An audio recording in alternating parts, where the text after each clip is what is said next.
I love the fact that at other agencies, it feels like you either have to get paid nothing and have a small caseload and really take care of your clients, or you work for a company where you get paid appropriately and fairly, and you have to take 20, 30, 40 clients, and you can't provide that quality that we're looking for. And I also like that we have salaries. So a lot of companies, they pay BCBAs hourly.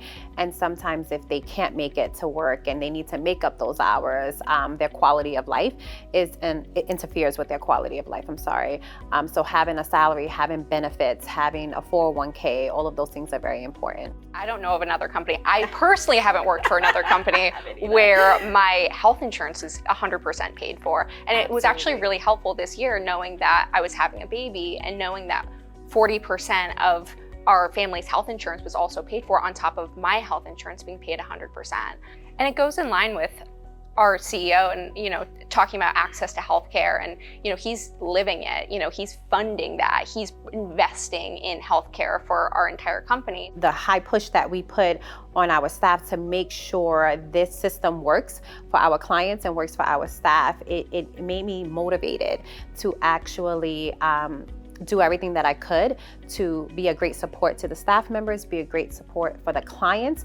And with that push, I noticed that I was able to be promoted to different levels. So I did go from a BCBA to a clinical director and now the corporate director of assessment within a year. So something that is really unique about our organization is the levels program. And so what I saw as a BT, what I noticed was there was a huge jump between RBT up to BCBA. RBT, the education level is minimum, you have to have a high school education.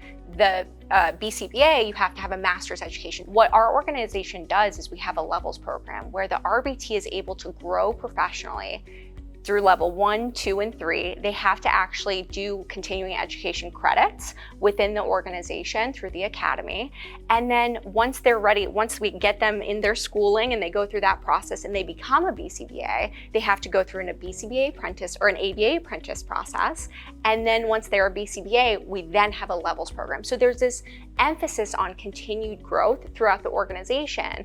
So when I am interviewing clinical directors and I'm telling them, you don't have to schedule, you don't have to worry about the operation of running a clinic day to day because we have executive directors, people don't believe me. It's unreal. It's a dream come true. The care that we put into our clients is also the care that we put into our staff.